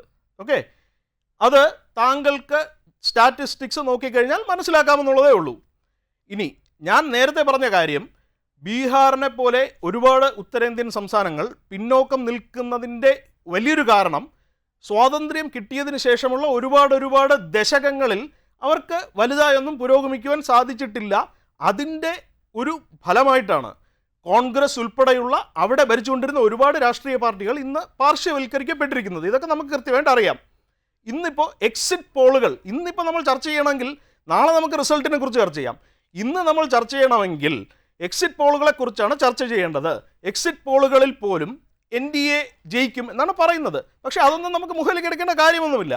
പക്ഷേ ബീഹാറിൽ മറ്റു സംസ്ഥാനങ്ങളെക്കാട്ടും കൂടുതൽ ദാരിദ്ര്യമുണ്ട്, തൊഴിലില്ലായ്മയുണ്ട്, മറ്റു പ്രശ്നങ്ങളുണ്ട്. അതുകൊണ്ട് BJPക്ക് അവർ വോട്ട് ചെയ്യില്ല എന്നൊക്കെ പറയുന്നത് അത് വെറുമൊരു വിദണ്ഡവാദമാണ്. ബീഹാർ പുരോഗതി പ്രാപിച്ചിട്ടുണ്ടെങ്കിൽ അതിൽ നിതീഷ് കുമാറിന് എന്ത് പങ്കുണ്ട്, BJPക്ക് എന്ത് പങ്കുണ്ട് എന്ന് മനസ്സിലാക്കി വോട്ട് ചെയ്യുവാനുള്ള പ്രബുദ്ധത ബീഹാറിലെ ജനങ്ങൾക്കുണ്ട്. അത് അവർ ചെയ്തുകൊണ്ടിരിക്കുകയാണ്. അപ്പോൾ അതുകൊണ്ടാണ് ഇപ്പം രാഹുൽ ഗാന്ധി പല തരത്തിലുള്ള യാത്രകൾ ഇന്നോ ഇന്നലെയോ തുടങ്ങിയതല്ല. അദ്ദേഹം ഇതിനു മുമ്പും തെക്ക് വടക്ക് ഒരുപാട് യാത്രകൾ നടത്തിയിട്ടുള്ളത് തന്നെയാണ്. അതൊന്നും വലിയ ക്ലച്ച് പിടിച്ചിട്ടില്ല എന്നുള്ളത് നമുക്കറിയാമെന്നുള്ളതാണ്. അതെ, അപ്പോൾ എന്തായാലും ഇനിയിപ്പോൾ നമുക്ക് നാളത്തെ റിസൾട്ട് വന്നു കഴിഞ്ഞാലേ ഒരു ഫൈനൽ വേർഡ് ഇതിൽ പറയാൻ പറ്റുകയുള്ളൂ. പക്ഷെ സാധാരണയായി ഞാൻ കാണുന്നത് റിസൾട്ട് വന്നു കഴിഞ്ഞാലും പലതരത്തിലുള്ള ന്യായങ്ങൾ മുന്നോട്ട് വയ്ക്കും. ഒരിക്കലും ഇപ്പോൾ വോട്ട് ചോരി എന്ന് പറയുന്നതിന് പകരം വോട്ട് ചോർച്ച കോൺഗ്രസിന് എന്തുകൊണ്ട് സംഭവിക്കുന്നു എന്നാണ് അവർ അനലൈസ് ചെയ്യുന്നത്. അതവർ സാധാരണ അനലൈസ് ചെയ്യാറില്ല. അവർക്ക് പണ്ട് വോട്ടിംഗ് മെഷീനെ കുറിച്ചുള്ള കംപ്ലൈൻ്റ് ആയിരുന്നു, ഇപ്പോൾ വോട്ടർ പട്ടികയെക്കുറിച്ചുള്ള കംപ്ലൈൻ്റ് ആയിരുന്നു. വോട്ടർ പട്ടിക തിരുത്തുവാനായി, അത് ശുദ്ധീകരിക്കുവാനായുള്ള ഒരു ഇനിഷ്യേറ്റീവ് കൊണ്ടുവന്നപ്പോൾ SIRനെ കുറിച്ചായിരുന്നു കംപ്ലൈൻറ്റ്. ഒരുപാട് ആളുകളെ ആ വോട്ടർ പട്ടികയിൽ നിന്നും പുറംതള്ളി എന്നായിരുന്നു കംപ്ലൈൻറ്റ്. പക്ഷേ നമ്മളിപ്പോൾ നോക്കുമ്പോൾ വോട്ടിംഗ് ശതമാനം തന്നെ കൂടിയിരിക്കുകയാണ്. അപ്പോൾ ഈ വോട്ടർ പട്ടികയിൽ നിന്ന് ഒരുപാട് ആളുകളെ പുറംതള്ളി എന്ന് പറയുന്നത് തെറ്റാണെന്ന് കൃത്യമായി നമുക്ക് മനസ്സിലാക്കാൻ സാധിക്കുന്നുണ്ടല്ലോ. മാത്രവുമല്ല SIRനെ കുറിച്ച് യാതൊരു രീതിയിലുള്ള അപ്പീലും വന്നിട്ടില്ല എന്നുള്ളതാണ് നമുക്ക് മനസ്സിലാക്കാൻ സാധിക്കുന്നത്. ഏതാണ്ട് 1.5 ലക്ഷത്തോളം വന്ന തെറ്റുകൾ, ആ തെറ്റുകൾ വന്നിടത്ത് വെച്ച് തന്നെ റെക്ടിഫൈ ചെയ്യുവാൻ നമ്മുടെ ഇലക്ഷൻ കമ്മീഷന് സാധിച്ചിട്ടുണ്ട് എന്നുള്ളതാണ് സത്യം. വോട്ട് ചോരി എന്നുള്ള രീതിയിൽ പല രീതിയിലുള്ള ഡേറ്റ രാഹുൽ ഗാന്ധി പുറത്തോട്ട് കൊണ്ടുവന്നെങ്കിലും അതെല്ലാം ഇന്ത്യയുടെ മാധ്യമ സ്ഥാപനങ്ങൾ തന്നെ പൊളിച്ചെടുക്കുകയും ആ ഡേറ്റയിൽ പറഞ്ഞിരിക്കുന്ന ആളുകൾ തന്നെ മുന്നോട്ട് വന്ന് ഈ പറഞ്ഞത് സത്യമല്ല എന്ന് സാക്ഷ്യപ്പെടുത്തുകയും ചെയ്യുന്നതാണ് നമ്മൾ കണ്ടത്. പക്ഷേ ഇനി വീണ്ടും നാളത്തെ തോൽവി കഴിയുമ്പോൾ എന്താണ് സംഭവിക്കാൻ പോകുന്നത്? ആരും ഒന്നും സംസാരിക്കുകയില്ല. പക്ഷേ വീണ്ടും ഒരു 6 മാസം കഴിയുമ്പോൾ ഈ ഒരു പ്രോസസ്സ് ഉണ്ട്. നമുക്ക് കോടതിയെ സമീപിക്കാം, നമുക്ക് ഇലക്ഷൻ കമ്മീഷനെ സമീപിക്കാം. അതൊന്നും ചെയ്യാതെ 6 മാസം കഴിയുമ്പോൾ ചിലപ്പോൾ വീണ്ടും ബീഹാറിൽ ഇന്ന രീതിയിൽ വോട്ട് ചോരി നടന്നു എന്ന് പറഞ്ഞുകൊണ്ട് രാഹുൽ ഗാന്ധി വന്നേക്കാം. അപ്പോൾ ഇതൊക്കെ നമ്മളോട് പറയുന്നത് എന്താണ്? കോൺഗ്രസ് രാഷ്ട്രീയം ശരിയായ രീതിയിലല്ല ചെയ്തുകൊണ്ടിരിക്കുന്നത്. ഡൈനാസ്റ്റിക് പൊളിറ്റിക്സ് തൊട്ട് അവർ കൊടുക്കുന്ന വാഗ്ദാനങ്ങൾ പാലിക്കുവാൻ സാധിക്കാത്തത് തൊട്ട്, അപ്പോൾ അത്തരത്തിൽ ഒരു ചരിത്രം നമ്മുടെ മുമ്പിലുണ്ടെങ്കിൽ, വാഗ്ദാനങ്ങൾ പാലിക്കാതെ പോയ ചരിത്രം നമ്മുടെ മുമ്പിലുണ്ടെങ്കിൽ, ഇന്നിപ്പം ജോലി കൊടുക്കാമെന്ന് പറഞ്ഞാലോ പണം കൊടുക്കാമെന്ന് പറഞ്ഞാലോ ഒന്നും ജനങ്ങൾ മുന്നോട്ട് വന്ന് വോട്ട് ചെയ്യുവാൻ പോകുന്നില്ല. അപ്പോൾ അതാണ് നമ്മളിവിടെ ചർച്ച ചെയ്യേണ്ടത്. അതാണ് ഞാനിവിടെ എടുത്തു പറയുവാൻ ആഗ്രഹിക്കുന്ന പോയിന്റ്. അപ്പോൾ പിന്നെ എന്തിനായിരുന്നു നിങ്ങൾ സ്ത്രീകളുടെ അക്കൗണ്ടിൽ 10,000 രൂപ ഇട്ട് കൊടുത്തത്? എന്തിനായിരുന്നു? ഇനി വെൽഫെയർ എക്കോണമിക്സും ഫ്രീബീസും രണ്ടും രണ്ട് രീതിയിലാണ്. ഇപ്പോൾ ഒരുപാട് കർഷകർക്ക് അവരുടെ ബാങ്ക് അക്കൗണ്ടിലേക്ക് പണം നിക്ഷേപിച്ചു കൊടുത്തിട്ടുണ്ട് എന്നുള്ളത് തന്നെയാണ് സത്യം. അത് പണ്ടത്തെ കാലത്ത് രാജീവ് ഗാന്ധി പറഞ്ഞിട്ടുണ്ട്, 1 രൂപ കേന്ദ്രത്തിൽ നിന്ന് വന്നാൽ ഇവിടെ 13 പൈസയെ കിട്ടുകയുള്ളൂ എന്ന്. അതൊക്കെ കോൺഗ്രസിന്റെ പരാജയമായിരുന്നു. ഇന്ന് 1 രൂപ അവിടെ നിന്ന് കിട്ടിയാൽ കറക്റ്റായിട്ട് അത് അവരുടെ ബാങ്ക് അക്കൗണ്ടിൽ വീഴും എന്നുള്ളതാണ്. അപ്പം അതും പൈസ കൊടുക്കുന്നത് തന്നെയാണ്. ഫ്രീബീസ് എന്താണ്? വെൽഫെയർ എക്കോണമിക്സ് എന്താണ്? നമുക്ക് താഴേക്കിടയിലുള്ള മനുഷ്യരെ ഉയർത്തിക്കൊണ്ട് വരണമെന്നുണ്ടെങ്കിൽ, പ്രത്യേകിച്ചും സ്ത്രീകളെ പോലെയുള്ള അവർക്ക് ഒരുപാട് പരിമിതികളുണ്ട്. അവർക്കിപ്പം നമുക്ക് അല്ല, ഈ സ്ത്രീകളുടെ പരിമിതികളും ഇത്തരത്തിലുള്ള പ്രശ്നങ്ങളും ഒക്കെ നിങ്ങൾ ഈ തെരഞ്ഞെടുപ്പിന് തൊട്ട് തലേന്നാണോ നിങ്ങൾ ഇതൊക്കെ ഓർത്തെടുത്തത്? അത് തന്നെയാണ് ഞാൻ പറഞ്ഞുകൊണ്ട് വരുന്നത്. ഇന്ന് ഈ ഒരു പണം കൊടുത്തത് അത് വെറും ഫ്രീബീസാണ്, അത് ജനാധിപത്യത്തിൻ്റെ മര്യാദയ്ക്കെതിരാണ് എന്നൊക്കെയുള്ള വാദമുഖങ്ങൾ അത് തീർച്ചയായും വിലയിരുത്തപ്പെടേണ്ടത് തന്നെയാണ്. ജനങ്ങളത് വിലയിരുത്തട്ടെ. പക്ഷെ ഞാൻ ഇന്ന് പറയുന്നത്, ബീഹാറിൽ പുരോഗതി ഉണ്ടായിട്ടുണ്ട് എങ്കിൽ ബീഹാർ അബ്സല്യൂട്ട് ടേംസിൽ വളരെ ഒരു പറുദീസയാണ് എന്നൊന്നുമല്ല ഇവിടെ ആരും പറഞ്ഞുകൊണ്ടിരിക്കുന്നത്. മറ്റു സംസ്ഥാനങ്ങളെ അപേക്ഷിച്ച് ഇന്നും ബീഹാർ പിന്നോക്കം തന്നെയാണ്. പക്ഷേ ബീഹാർ എന്തെങ്കിലും രീതിയിൽ പുരോഗമിച്ചിട്ടുണ്ടെങ്കിൽ അതിനു പിന്നിൽ പ്രവർത്തിച്ചത് ആരൊക്കെയാണ് എന്ന് മനസ്സിലാക്കി വോട്ട് ചെയ്യുവാനുള്ള പ്രബുദ്ധത ബീഹാറിലെ ജനങ്ങൾക്ക് ഉണ്ടോ ഇല്ലയോ എന്ന് നമുക്ക് നാളെ അറിയാം. അത് തന്നെയാണ്. ശ്രീ എ കെ സാദിഖ്, ബീഹാർ ഇപ്പോഴും പിന്നാക്കം നിൽക്കുന്നു എന്ന് ശ്രീ വലതു നിരീക്ഷകനായ ബിജു നായർ തന്നെ വ്യക്തമാക്കുകയാണ്. അപ്പോൾ അങ്ങനെ ഉണ്ടെങ്കിൽ അതിന് ആർക്കാണ് ഉത്തരവാദിത്തം? അതിന് മറുപടി പറയേണ്ട ബാധ്യത ആർക്കാണ്? ഒരു നടപടിയും ചെയ്യാതെ തെരഞ്ഞെടുപ്പിന് തൊട്ട് തലേന്ന് ഇത്തരത്തിൽ കാര്യങ്ങളൊക്കെ ചെയ്ത് സ്ത്രീകളെ പറ്റിച്ചൊക്കെ സ്ത്രീകളുടെ വോട്ട് നേടാം എന്നൊക്കെ വലിയ തരത്തിലുള്ള ഒരു അജണ്ട അവർക്ക് ഈ ഘട്ടത്തിലും ഉണ്ട് എന്നുള്ളതാണ്. നോക്കൂ, ഈ വോട്ട് കൊള്ളയുമായി ബന്ധപ്പെട്ട്, വോട്ട് ചോരിയുമായി ബന്ധപ്പെട്ട് രാഹുൽ ഗാന്ധി നടത്തിയ പുറത്തുവിട്ട തെളിവുകൾ, ആളുകളെ കൊണ്ടുവന്ന് പൊതുജന മധ്യേ ഉയർത്തിക്കാട്ടിയ കാര്യങ്ങൾ, അതിലൊന്നും തെരഞ്ഞെടുപ്പ് കമ്മീഷനോ BJP യോ ഇതുവരെയും മറുപടി പറഞ്ഞിട്ടില്ല. കോടതിയിൽ പോകൂ എന്ന് അടക്കമുള്ള കാര്യങ്ങളാണ് പറയുന്നത്. ഈ രാഹുൽ ഗാന്ധിയാണോ അല്ലെങ്കിൽ രാജ്യത്തിന്റെ പ്രതിപക്ഷ നേതാവാണോ ഇത്തരത്തിലുള്ള നിയമപരമായ നടപടികളിലേക്ക് കടക്കേണ്ടത്? ഇത് പുറത്തു കൊണ്ടുവരുന്നതിനപ്പുറത്തേക്ക് നിയമപരമായ കാര്യങ്ങളിലേക്ക് പോകേണ്ടത് തെരഞ്ഞെടുപ്പ് കമ്മീഷനാണ്. പക്ഷെ അത് ഉണ്ടാകുന്നില്ല. അവിടെയാണ് രാഹുൽ ഗാന്ധി പറയുന്നത്, ഇന്ത്യ സഖ്യം പറയുന്നത് ഒരു BJPക്ക് വേണ്ടി വിടുപണി തെരഞ്ഞെടുപ്പ് കമ്മീഷൻ ചെയ്യുകയാണ് എന്നുള്ളത്. ഇവിടെ ഒരു ഭരണഘടനാ സ്ഥാപനമായ തെരഞ്ഞെടുപ്പ് കമ്മീഷനും അതിലെ മുഖ്യ തെരഞ്ഞെടുപ്പ് കമ്മീഷണർ എന്തായിരിക്കണമെന്നും നമ്മൾക്ക് കാണിച്ചു തന്ന പാലക്കാട്ടുകാരൻ ശ്രീ TN ശേഷൻ എന്ന് പറയുന്ന വ്യക്തിയെ നമ്മൾ ഓർമ്മിക്കുക. അദ്ദേഹത്തിനോട് മുമ്പൊരിക്കൽ അഭിമുഖത്തിൽ ചോദിച്ചു, അങ്ങ് ഇന്ത്യ ഗവൺമെൻറ്റിൻ്റെ ഇലക്ഷൻ കമ്മീഷണറാണോ എന്ന് ചോദിച്ചപ്പോൾ അദ്ദേഹം പറഞ്ഞ മറുപടി ഓർമ്മയുണ്ടോ? ഞാൻ ഇന്ത്യൻ ഭരണഘടന പറഞ്ഞിരിക്കുന്ന തെരഞ്ഞെടുപ്പ് കമ്മീഷൻ്റെ കമ്മീഷണറാണെന്നാണ്. അതാണ് മറുപടി. പക്ഷേ ഇപ്പോഴത്തെ ECI എന്ന് പറയുന്നത് extremely compromised commission of India എന്നാണ് എന്നുള്ളതിന് എന്താ സംശയം? ജ്ഞാനേഷ് കുമാറിനെയും TN ശേഷനെയും തമ്മിൽ താരതമ്യം ചെയ്യാൻ പറ്റുമോ? വോട്ട് ചോരിയുമായി ബന്ധപ്പെട്ട് ചോദിച്ച ചോദ്യങ്ങൾക്ക് എന്തെങ്കിലും കൃത്യമായ മറുപടി പറയാൻ അദ്ദേഹത്തിന് കഴിഞ്ഞിട്ടുണ്ടോ? ഏറ്റവും ഒടുവിൽ നമ്മളുടെ ബ്രസീലിയൻ മോഡൽ ലാരിസ, അവരുടെ ചിത്രം 100ഓളം വോട്ടർ ID-യിൽ ഉള്ളത് കൃത്യമായി തെളിയിച്ചില്ലേ? അവർ തന്നെ പറഞ്ഞില്ലേ, ഇതെൻ്റെ ഫോട്ടോ തന്നെയാണ്, ഇത് ഇന്ത്യയിൽ എങ്ങനെ എടുത്ത് ഉപയോഗിച്ചു എന്ന്? അപ്പോൾ ഇത് ബിജു നായർ പറയുന്നത്, അതായത് മാധ്യമങ്ങൾ അടക്കം ഇതിനെ പൊളിച്ചിട്ടുണ്ട് എന്നുള്ളതാണ്. എവിടെയാണ് എന്ന് എനിക്കറിയില്ല. അതെങ്ങനെ പൊളിക്കാൻ പറ്റും? ആ ഫോട്ടോ ആരും ഉത്തരവാദി ഇല്ലായിരുന്നെങ്കിൽ പറയാമായിരുന്നു. അതിൻ്റെ സ്വന്തം ഉത്തരവാദി പറയാണ്, ഇത് എൻ്റെ ഫോട്ടോയാ, ഞാൻ ഇന്ന് വരെ ഇന്ത്യയിൽ വന്നിട്ടില്ല, എനിക്കാകെ ഇന്ത്യൻ ഭാഷയിൽ നമസ്തേ എന്ന് പറയാൻ മാത്രമേ അറിയാവൂ എന്ന് പറഞ്ഞിരിക്കുകയാണ്. അപ്പോൾ ഇന്ന് വേറൊരു ഇത് വന്നിരിക്കുന്നു. ഗുജറാത്തിൽ ഒരാൾ പുതിയതായി വോട്ടിന് അപേക്ഷിച്ചു. അയാൾക്ക് 7 ID കാർഡ് കിട്ടിയിരിക്കുന്നു. 7 വ്യത്യസ്ത നമ്പറിൽ ഒരേ ഫോട്ടോ, ഒരേ പേര്. നാണമില്ലേ ഈ ഇലക്ഷൻ കമ്മീഷന്? നേരെ ചൊവ്വേ ഇലക്ഷൻ കമ്മീഷനും തെരഞ്ഞെടുപ്പും നടത്താൻ പറ്റുന്നില്ലെങ്കിൽ രാജിവെച്ചിട്ട് പോകണം, കഴിവുള്ളവരെ ഏൽപ്പിക്കണം.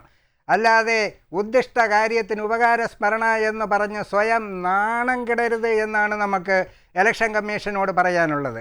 ഇനി മറ്റൊന്ന്, ഇവിടെ ഗരീബി ഹടാവോ എന്തായി എന്ന്. ഗരീബി ഹടാവോ ആയതുകൊണ്ടാണ് ഫുഡ് കോർപ്പറേഷനിൽ അവസാനം ഇതിൻ്റെ എല്ലാം ഉൽപ്പാദനം വർദ്ധിച്ചു കഴിഞ്ഞപ്പോൾ വെക്കാൻ പോലും സ്ഥലമില്ലാത്ത അവസ്ഥയിൽ ഇന്ത്യയിൽ നിന്ന് അരിയും ഗോതമ്പുമൊക്കെ കയറ്റുമതി ചെയ്യുന്ന ഒരു കാലഘട്ടത്തിലേക്ക് വരെ ഇന്ത്യ കുതിച്ചുയർന്നിട്ടുണ്ട്. ഇനി അതും പോകട്ടെ, ലോകരാഷ്ട്രങ്ങളിൽ ഇന്ത്യയുടെ സ്ഥാനം എവിടെയാണെന്നൊക്കെ, ഇത് BJP ആണോ? നമ്മൾ കേട്ടിട്ടുണ്ട്.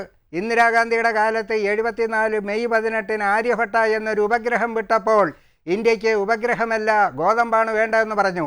ആര്യഭട്ട, ഭാസ്കര, രോഹിണി, ആപ്പിൾ, ഇൻസാറ്റ്, ജിസാറ്റ്, പിസാറ്റ്, ചന്ദ്രയാൻ, മംഗൾയാൻ. ചന്ദ്രനിൽ ഇന്ത്യയുടെ ദേശീയ പതാകയുണ്ട്. 4 രാജ്യങ്ങളുടെ പതാകയെ അവിടെയുള്ളൂ. USA, Russia, European Union. 4മത്തേത് നമ്മൾ അഭിമാനിക്കുന്ന ത്രിവർണ്ണ പതാകയാണ്. അത് മൻമോഹൻ സിംഗിൻ്റെ കാലത്താണ്. ചൊവ്വായിൽ ആദ്യമായി ഒരു ഉപഗ്രഹം ചെന്നെത്തിയത് നമ്മളുടെ മംഗൾയാനാണ്, മൻമോഹൻ സിംഗിൻ്റെ കാലത്താണ്. മൻമോഹൻ സിംഗ് 2004 പ്രധാനമന്ത്രിയായി തൊട്ടടുത്ത വർഷം കൊണ്ടുവന്ന പദ്ധതിയുടെ പേരാണ് നേരത്തെ ബഹുമാന്യനായ ശ്രീ ബിജു നായർ പറഞ്ഞതുപോലെയുള്ള ഏത് പദ്ധതി? നമ്മളുടെ മഹാത്മാഗാന്ധി ദേശീയ ഗ്രാമീണ തൊഴിലുറപ്പ് പദ്ധതി. എലക്ഷനിൽ ജയിച്ചു വന്ന 2ാം വർഷം പ്രഖ്യാപിച്ച പദ്ധതിയാണ്, അല്ലാതെ അടുത്ത തെരഞ്ഞെടുപ്പിൻ്റെ തലേ ദിവസം പ്രഖ്യാപിച്ചതല്ല.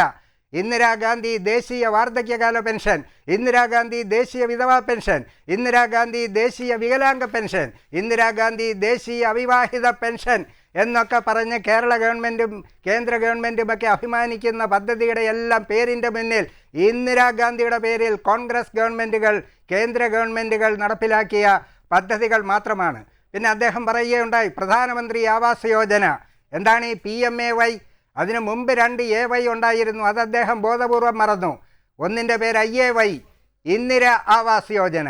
2ാമത്തേൻ്റെ പേര് RAY, രാജീവ് ആവാസ് യോജന.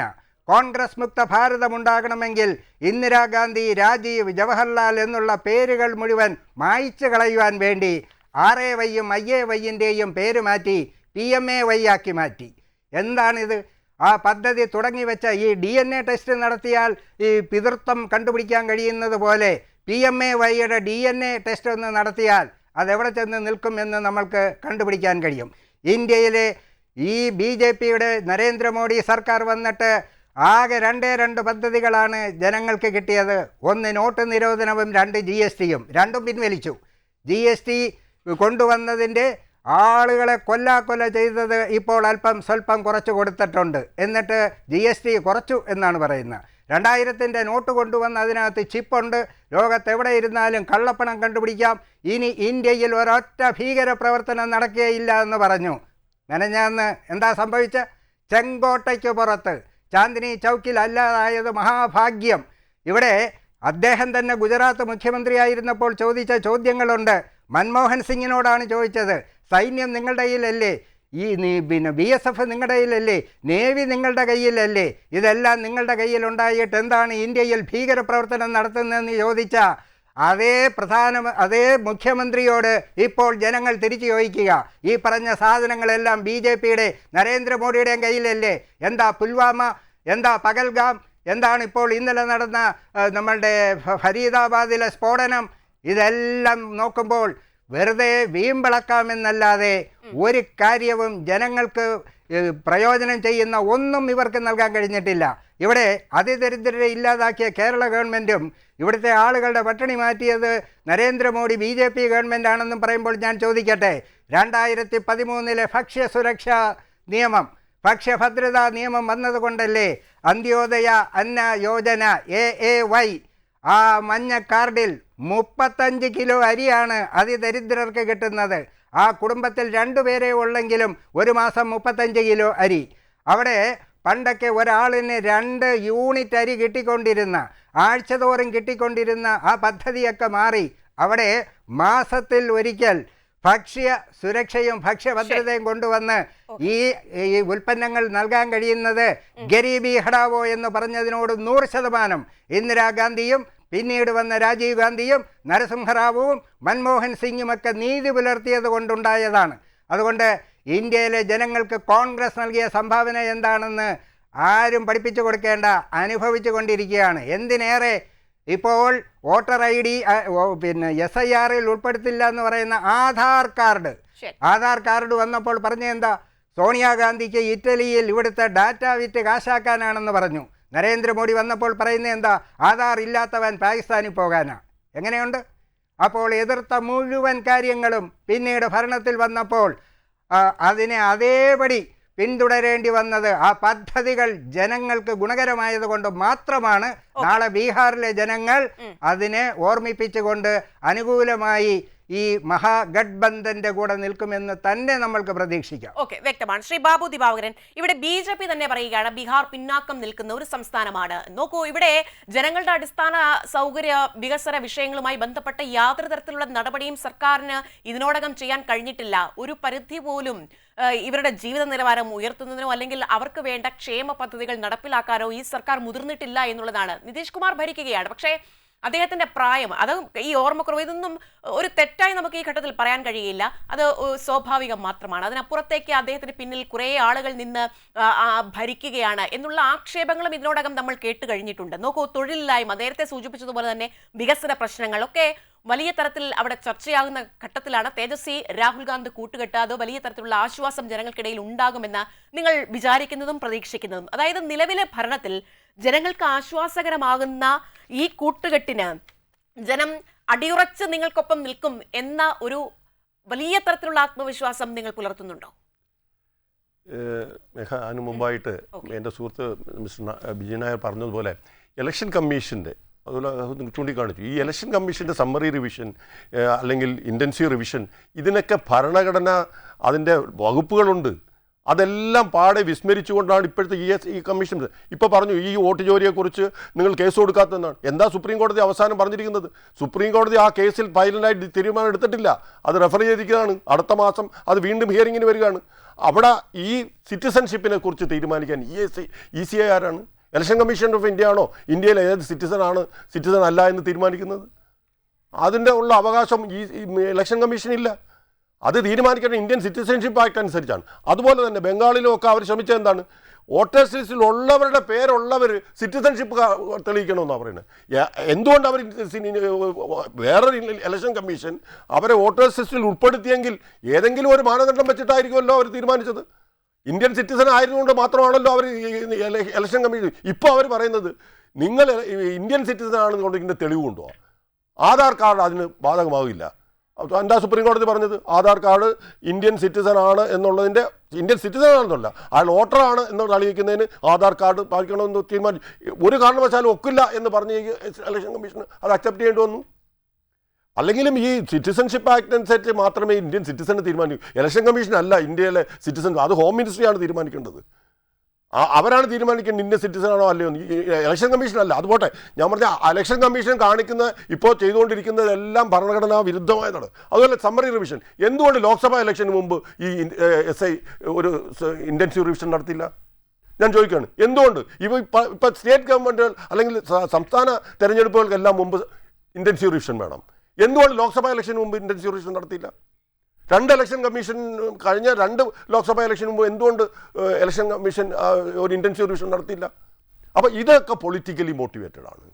അത് ഇലക്ഷൻ കമ്മീഷൻ ഓഫ് ഇന്ത്യ മുമ്പേ ഇവിടെ പറഞ്ഞതുപോലെ ശേഷനെ പോലുള്ളവർ പ്രവർത്തിക്കുന്ന, അവർ ഇൻഡിപെൻഡൻ്റ് ആയിട്ട് ഇന്ത്യയിലെ ഓരോ പൗരൻ്റെയും മൗലികമായ ഭരണഘടനാപരമായ അവകാശമാണ് വോട്ട് ചെയ്യുക എന്നുള്ളത്. അത് ഇലക്ഷൻ കമ്മീഷൻ കൊണ്ടുവരുന്ന മുട്ടുന്യായങ്ങൾ വെച്ചല്ല തീരുമാനിക്കേണ്ടത്. അതിനൊക്കെ ഇന്ത്യയിലെ ഭരണഘടനയിൽ അതിനുള്ള പ്രൊവിഷൻസ് ഉണ്ട്. ഞാൻ പിന്നെ ഇപ്പോൾ ബീഹാറിലെ കാര്യം ചോദിച്ചപ്പോൾ പറഞ്ഞു, ബീഹാറിലെ ഇപ്പോഴും അവിടുത്തെ കഴിഞ്ഞ 20 വർഷമായി അധികാരത്തിലിരിക്കുന്ന ഗവൺമെൻറ്റാണ്.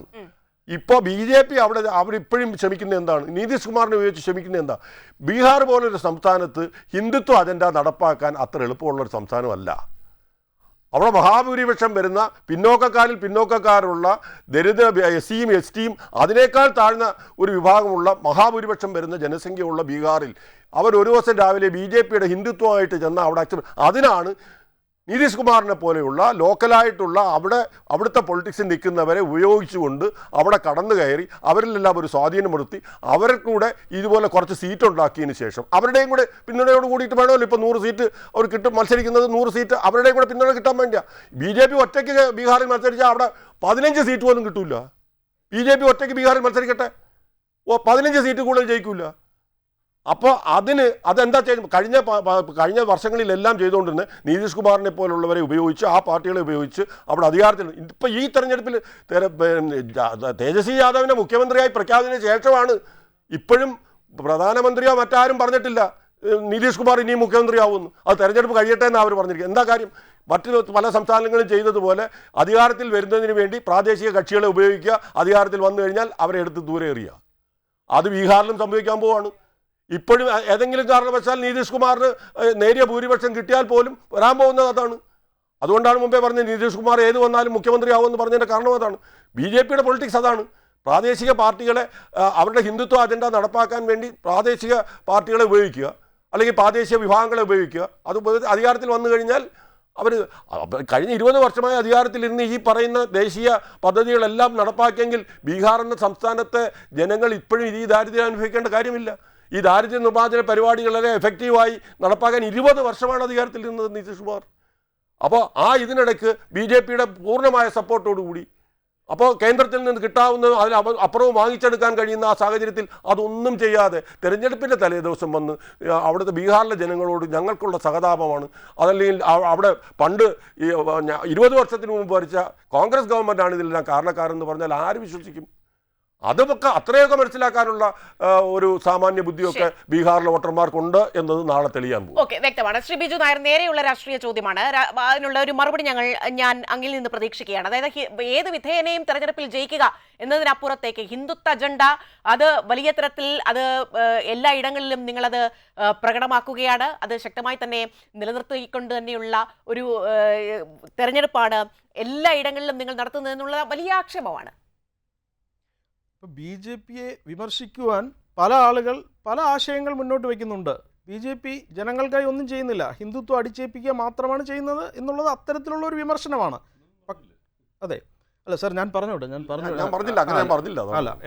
അല്ല ഇപ്പോൾ BJP വിമർശനത്തിന് അതീതമായ ഒരു പാർട്ടിയൊന്നുമല്ല, പലതരത്തിലുള്ള വിമർശനങ്ങളുണ്ട്. പക്ഷേ ഒരു BJP പ്രവർത്തകൻ എന്നുള്ള നിലയിൽ ഞാൻ BJPയെ മനസ്സിലാക്കിയിട്ടുള്ളത്, ഇപ്പം എനിക്ക് മുമ്പ് സംസാരിച്ച സാദിഖ് സാർ വളരെ കൃത്യമായിട്ട് പറഞ്ഞു, കോൺഗ്രസ് തേനും പാലും ഒഴുക്കിയ ഒരു പാർട്ടിയാണ്, കുറേ കാലം അധികാരത്തിലിരുന്നതും തന്നെയാണ്. അത്തരത്തിൽ നമ്മുടെ സാധാരണ ജനങ്ങൾക്ക് ഇത്രത്തോളം ഉപകാരപ്രദമായ ഒരുപാട് പേരുകളൊക്കെ അദ്ദേഹം പറഞ്ഞു, ആ പേരുകളൊക്കെ അവരിട്ടത് തന്നെയാണ്. ഇത്രയും ജനങ്ങൾക്ക് സഹായകരമായി ഭരിക്കുവാൻ സാധിച്ചിരുന്ന ഒരു പാർട്ടിയെ ജനങ്ങൾ വോട്ട് ചെയ്ത് പുറത്താക്കുമോ? ഇല്ല എന്നുള്ളതാണ്. ഈ എക്സിക്യൂഷൻ, അത് രാജീവ് ഗാന്ധി നേരത്തെ പറഞ്ഞത് തന്നെ, 1 രൂപ 10 പൈസ അല്ലെങ്കിൽ 13 പൈസ ആകുന്നത് പോലെയുള്ള എക്സിക്യൂഷനിലുള്ള ഫെയിലിംഗ്, പിന്നെയാണ് ഈ ഡൈനാസ്റ്റിക് പൊളിറ്റിക്സ് വരുന്നത്. അങ്ങനെ കോൺഗ്രസിൻ്റെ തന്നെ പിടിപ്പുകേട് കൊണ്ട് അധികാരത്തിലേക്ക് വന്ന ഒരു പാർട്ടിയാണ് BJP എന്നുള്ളതാണ് നമുക്ക് വളരെ വ്യക്തമായി രാഷ്ട്രീയ ചരിത്രം നോക്കിയാൽ മനസ്സിലാക്കാമെന്നുള്ളതേ ഉള്ളൂ. അല്ലാതെ ഇന്ത്യയിലുള്ള ജനങ്ങൾ ഹിന്ദുത്വവുമായി ആരെങ്കിലും കടന്നു വരട്ടെ, അവരെ നമുക്ക് വോട്ട് ചെയ്ത് ജയിപ്പിക്കാം എന്നൊന്നും വിചാരിച്ചതല്ല. ഇന്ത്യയിലെ സാധാരണ ജനങ്ങളുടെ പ്രശ്നങ്ങൾ പരിഹരിക്കുന്നതിൽ നമുക്കിപ്പോൾ ഒരുപാട് മൈതാന ചർച്ചകൾ നടത്താം, പക്ഷേ സാധാരണ ജനങ്ങളുടെ പ്രശ്നങ്ങൾ പരിഹരിക്കുന്നതിൽ കാലാകാലങ്ങളായ വന്ന സർക്കാരുകൾ മിക്കതും കോൺഗ്രസ് സർക്കാരുകളായിരുന്നു. അവർക്ക് സാധിച്ചില്ല. കോൺഗ്രസ് ഈ 21ാം നൂറ്റാണ്ടിൽ പോലും 10 വർഷം ഭരിച്ചതാണ്.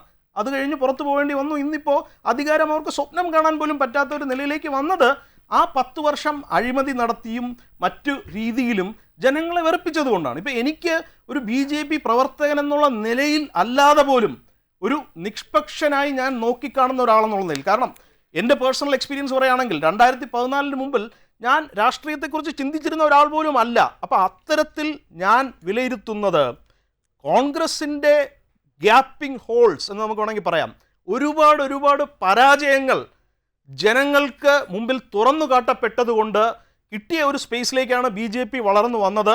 അപ്പോൾ BJPക്ക് നരേന്ദ്രമോദിജി എന്നുള്ള ഒരു നേതാവും ഒരു തലമുതിർന്ന നേതാവും ഇന്നിപ്പോൾ ഓരോ സംസ്ഥാനത്തിലും നമുക്ക് നേതാക്കൾ വളർന്നു വന്നുകൊണ്ടിരിക്കുകയാണ്. അങ്ങനെ ഒരുപാട് സംസ്ഥാനങ്ങളിൽ ഇന്ന് BJPക്ക് ശക്തമായ വേരോട്ടമുണ്ട്. നല്ല ഭരണ തുടർച്ച വരെ നേടിയെടുക്കുവാൻ നമുക്ക് സാധിക്കുന്നുണ്ട്. എങ്ങനെയാണ് സാധിക്കുന്നത്? 5 വർഷം ഭരിക്കുകയാണെങ്കിൽ നല്ല രീതിയിൽ ഭരിച്ചാൽ മാത്രമേ വീണ്ടും ഭരണ തുടർച്ച നേടിയെടുക്കുവാൻ സാധിക്കുകയുള്ളൂ. അപ്പോൾ എല്ലാ പ്രശ്നങ്ങളും പരിഹരിച്ചു കഴിഞ്ഞു എന്നുള്ള ഒരു അവകാശവാദവും BJP ഒരിക്കലും മുന്നോട്ട് വച്ചിട്ടില്ല. ഇന്നും ഒരുപാട് ആളുകൾ ഇന്ത്യയിൽ കഷ്ടപ്പെട്ടുകൊണ്ടിരിക്കുക തന്നെയാണ്. നോർത്ത് ഇന്ത്യൻ സ്റ്റേറ്റ്സിലാണ് അത് കൂടുതൽ എന്നുള്ളതും നമ്മൾ മനസ്സിലാക്കുകയാണ്. പക്ഷേ പുരോഗതി ഉണ്ടോ, ആ പുരോഗതിക്ക് വേണ്ടി പ്രവർത്തിക്കുന്നത് ആരാണ് എന്ന് മനസ്സിലാക്കുന്ന ജനങ്ങൾ BJPയെ തെരഞ്ഞെടുപ്പിൽ വിജയിപ്പിച്ചുകൊണ്ടിരിക്കുകയാണ്. അതാണ് ഇവിടെ സംഭവിക്കുന്നത്. നാളെ അതിൻ്റെ ഏറ്റവും അവസാനത്തെ ദൃഷ്ടാന്തം നമുക്ക് കാണുവാൻ സാധിക്കും. അതല്ല BJP തോക്കുകയാണെങ്കിൽ, NDA തോക്കുകയാണെങ്കിൽ നമുക്ക് അപ്പോൾ വേറൊരു കാര്യങ്ങൾ ചർച്ച ചെയ്താൽ മതിയല്ലോ. അതിന്റെ ആവശ്യം ഉണ്ടാകുമെന്ന് എനിക്ക് തോന്നുന്നില്ല. അല്ല, ഞാനൊന്ന് ചോദിച്ചോട്ടെ, അപ്പോ ഇത്രയും ആളുകൾ തൊഴിൽ തേടി മറ്റിടങ്ങളിലേക്ക് പോകുന്നതിനുള്ള ഉത്തരവാദിത്വം ആർക്കാണ്? അതാണ് മേഘ, ഞാൻ വീണ്ടും പറയുകയാണ്, എല്ലാ പ്രശ്നങ്ങളും അവിടെ അതാണ്. അങ്ങനെയല്ല മേഘ, ഒരു കാര്യം, ഇത് ഒരു ഓൾ ഓർ നത്തിങ് ഫാലസി എന്നാണ് ഇതിന് പറയുന്നത്. അതിപ്പം മേഘയ്ക്ക് മനസ്സിലാക്കാൻ പറ്റുമെങ്കിൽ മനസ്സിലാക്കിക്കോളൂ. All or nothing fallacy doesn't work in politics. We have not solved every problem. അത് ഞാൻ പല പ്രാവശ്യം പറഞ്ഞു കഴിഞ്ഞാണ് ഇവിടെ. വീണ്ടും അതിലേക്ക് തന്നെ കടന്നു വരുന്നത് അല്ല, അതുകൊണ്ട് ഉപയോഗമില്ല മേഘ. വീണ്ടും താങ്കൾ, ഇതൊരു കോൺവെർസേഷൻ അല്ല മേഘ, ഇതൊരു കോൺവെർസേഷൻ അല്ല. താങ്കൾ ഒരു ചോദ്യം ചോദിച്ചു, ഞാൻ പറഞ്ഞു കഴിഞ്ഞു. ഇനി അടുത്ത ചോദ്യം ചോദിക്കുകയാണെങ്കിൽ ഞാൻ പറയാം, എനിക്ക് ബുദ്ധിമുട്ടില്ല. പക്ഷേ സംസാരിച്ചു കൊണ്ടിരിക്കുമ്പോൾ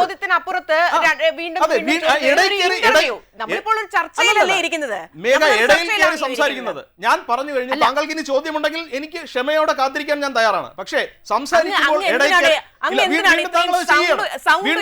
ചെയ്യാണ് മേഘ, അത് ശരിയല്ല മേഘ. ഞാൻ സംസാരിച്ചുകൊണ്ടിരിക്കുമ്പോൾ ഇടയിൽ കയറരുത് പ്ലീസ്. ഇല്ല, അങ്ങ് സൗണ്ട് ഉയർത്തി പറഞ്ഞ എല്ലാ കാര്യങ്ങളും ശരിയാണെന്ന് നമ്മൾ അതിനെ അംഗീകരിച്ചു തരണം. തെറ്റും പറഞ്ഞേക്കാം, ഇല്ല, തെറ്റ് പറയാനുള്ള സ്വാതന്ത്ര്യം. 2 മിനിറ്റ് സമയം മാത്രമേ ഉള്ളൂ. ശ്രീ ബാബു ദിവാരൻ എന്താണ് പറയാ? 1 മിനിറ്റ്. അതായത് അങ്ങ് എല്ലാ പ്രശ്നങ്ങളും പരിഹരിച്ചു. ബീഹാറിലെ അടിസ്ഥാനപരമായ ഒരു പ്രശ്നവും നിങ്ങൾ ഇതുവരെ പരിഹരിച്ചിട്ടില്ല. എന്താണ് നിങ്ങൾ പരിഹരിച്ചത്?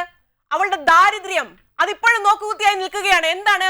നിങ്ങൾ എല്ലാ പ്രശ്നങ്ങളും അംഗീകരിച്ചു അല്ലെങ്കിൽ എല്ലാ പ്രശ്നങ്ങളും പരിഹരിച്ചു എന്ന ന്യായമൊന്നും ഇവിടെ നിർത്തണ്ട.